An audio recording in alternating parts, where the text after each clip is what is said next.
Hi friends, ಎಲ್ಲರಿಗೂ ನಮಸ್ಕಾರ. Gagan cooking ಚಾನಲ್ಗೆ ಸ್ವಾಗತ.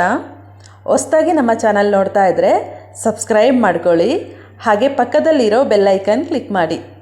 ಬನ್ನಿ, ಇವತ್ತು ಸಿಂಪಲ್ ಆದ ರೆಸಿಪಿ ರಾಗಿ ಒಂದೇ ಬಳಸಿ ರಾಗಿ ರೊಟ್ಟಿ ಹೇಗೆ ಮಾಡೋದು ಅಂತ ತೋರಿಸ್ಕೊಡ್ತಾ ಇದ್ದೀನಿ.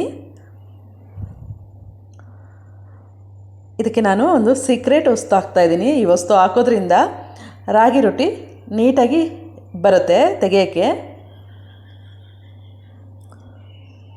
ರಾಗಿ ರೊಟ್ಟಿಗೆ ನಾನಿಲ್ಲಿ ಚಟ್ನಿ ಮಾಡ್ಕೊಳ್ಬೋದು, ಹಾಗೆ ಪಲ್ಯ ಮಾಡ್ಕೊಳ್ತಾ ಇದ್ದೀನಿ. ನಾನಿಲ್ಲಿ ಚಟ್ನಿಗೆ ಪಲ್ಯಗೆಲ್ಲ ಸೂಪರಾಗಿರುತ್ತೆ.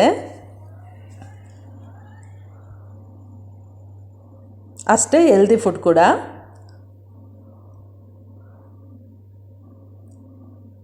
ಇದು ಶುಗರ್ಗೆ ತುಂಬ ಅಂದರೆ ತುಂಬ ಒಳ್ಳೆಯದು. ಈಗ ಏನೇನು ಹಾಕೋದು ಅಂತ ನೋಡ್ಕೊಳ್ಳೋಣ. 2 ಸೌತೆಕಾಯಿ ಈಗ ಸಿಪ್ಪೆ ತೆಗೆದಿಟ್ಕೊಂಡಿದ್ದೀನಿ, ಹಾಗೂ 1 ಕ್ಯಾರೆಟು, 2 ದಪ್ಪ ಸೈಜ್ ಈರುಳ್ಳಿ. ನಾನಿಲ್ಲಿ ಸೌತೆಕಾಯಿ ಮತ್ತು ಕ್ಯಾರೆಟನ್ನು ತುರಿದಿಟ್ಕೊಳ್ತಾ ಇದ್ದೀನಿ.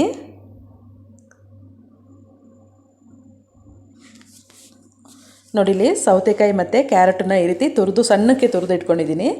ಹಾಗೆ ಈರುಳ್ಳಿ ಇದೆಯಲ್ಲ, ಅದನ್ನು 2 ದಪ್ಪ ಸೈಜ್ ಈರುಳ್ಳಿ ತೊಗೊಂಡಿದ್ದೆ, ಅದನ್ನು ಸಣ್ಣಗೆ ಕಟ್ ಮಾಡ್ಕೊಂಡಿದ್ದೀನಿ. ಹಾಗೆ ರುಚಿಗೆ ತಕ್ಕಷ್ಟು ಉಪ್ಪು ಹಾಕ್ಕೊಳ್ತಾ ಇದ್ದೀನಿ. ಇದಕ್ಕೆ ನೀರೇನು ಹಾಕೊಳ್ಳೋದು ಬೇಡ, ಯಾಕೆ ಅಂದರೆ ಸೌತೆಕಾಯಿನಲ್ಲೇ ನೀರು ಬಿಟ್ಕೊಂಡಿರುತ್ತೆ. ಅದಕ್ಕೆ ಇಟ್ಟು ಕಲಸಿದ್ರೆ ಸಾಕು, ನೀರು ಸ್ವಲ್ಪನೂ ಹಾಕ್ಕೊಳ್ಬೇಡಿ.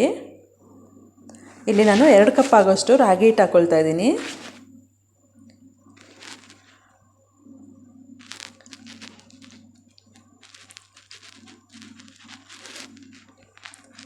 ರಾಗಿ ಹಿಟ್ಟು ಹಾಕ್ಬಿಟ್ಟು ಈ ರೀತಿ ಚೆನ್ನಾಗಿ ಕಲಿಸ್ಕೊಳ್ಬೇಕು. ಮೀಡಿಯಮ್ ಗಟ್ಟಿ ಇದ್ದರೆ ಸಾಕು, ತುಂಬ ತೆಳ್ಳಗೆ ಕಲಿಸ್ಕೊಳ್ಬಾರ್ದು.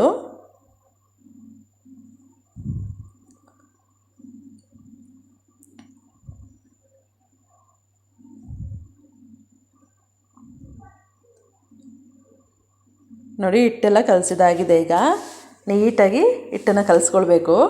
ಹಿಟ್ಟು ಕಲಸಿದ ಮೇಲಿಂದ ನೋಡಿಲಿ, ಈ ಹದಕ್ಕೆ ಕಲಿಸ್ಕೊಳ್ಬೇಕು. ತುಂಬ ತೆಳ್ಳಗಲ್ಲ, ಮೀಡಿಯಮ್ ಗಟ್ಟಿಯಾಗಿ ಕಲಿಸ್ಕೊಳ್ಬೇಕು. ಇದನ್ನು ದೋಸೆ ಹಂಚಿದೆಯಲ್ಲ, ತಣ್ಣಗಿರ್ಬೇಕಾದ್ರೆ ರೊಟ್ಟಿ ತಟ್ಕೊಳ್ಬೇಕು, ಆಗ ನೀಟಾಗಿ ಬರುತ್ತೆ. ರೊಟ್ಟಿ ಹಂಚು ಆರಿದ ಮೇಲೇ ತಟ್ಕೋಬೇಕು.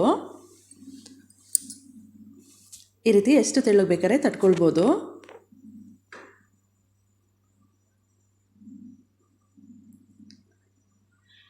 ಈಗ ತಟ್ಬಿಟ್ಟು ಸ್ಟವ್ ಹಚ್ಕೊಂಡು ನಾನು ಇಟ್ಕೊಳ್ತಾ ಇದ್ದೀನಿ. ಇದಕ್ಕೆ ಸ್ವಲ್ಪ ಎಣ್ಣೆ ಹಾಕ್ಕೊಳ್ಬೇಕು. ನಾನಿಲ್ಲಿ 1 ಸ್ಪೂನ್ ಆಗೋಷ್ಟು ಎಣ್ಣೆ ಹಾಕ್ಕೊಳ್ತಾ ಇದ್ದೀನಿ.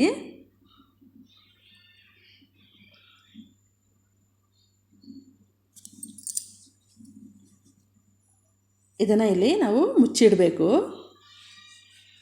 ಮುಚ್ಚಿಡೋದ್ರಿಂದ ರಾಗಿ ರೊಟ್ಟಿ ಬೆಳ್ಳಗೆ ಬರೋದಿಲ್ಲ, ಬೆಳ್ಳಗೆ ಇರುತ್ತೆ. ಇಲ್ಲಾಂದರೆ ಮುಚ್ಚಿಟ್ಟಿಲ್ಲ ಅಂದರೆ ಈ ರೀತಿ ಮುಚ್ಚಿಟ್ಕೊಳ್ಳೋದ್ರಿಂದ ಬೆಳ್ಳಗಾಗೋದಿಲ್ಲ. ಸ್ವಲ್ಪ ಬೇಕಾದ್ರೆ ನೀರನ್ನೀಗ ಚಿಮುಕಿಸ್ಬೇಕು, ಆಗ ಬೆಳ್ಳಗೆ ಬರೋದಿಲ್ಲ, ನೀಟಾಗಿ ಬರುತ್ತೆ. ನೋಡಿ, ಈ ರೀತಿ 2 ಸೈಡು ಬೇಯಿಸ್ಕೊಳ್ಬೇಕು. ಒಂದು 2 ನಿಮಿಷ 2 ಸೈಡು ಬೇಯಿಸ್ಕೊಳ್ಬೇಕು.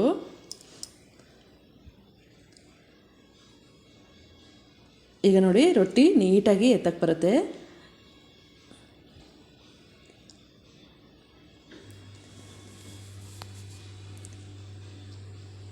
ರಾಗಿ ರೊಟ್ಟಿಗೆ ಚಟ್ನಿ ಮತ್ತು ಪಲ್ಯ ಅಥವಾ ಗೊಜ್ಜು ಇದ್ದರೆ ಸೂಪರ್ ಕಾಂಬಿನೇಷನ್ ಆಗಿರುತ್ತೆ. ಈ ರೆಸಿಪಿ ಇಷ್ಟ ಆಯ್ತಂದರೆ ಕಮೆಂಟ್ ಮಾಡಿ, ಲೈಕ್ ಕೊಟ್ಟು ಶೇರ್ ಮಾಡಿ, ಹಾಗೆ ಗಗನ್ ಕುಕಿಂಗ್ ಚಾನಲ್ಗೆ ಸಬ್ಸ್ಕ್ರೈಬ್ ಆಗಿ. ಈ ವಿಡಿಯೋ ನೋಡಿದ್ದಕ್ಕೆ ಎಲ್ಲರಿಗೂ ಧನ್ಯವಾದಗಳು.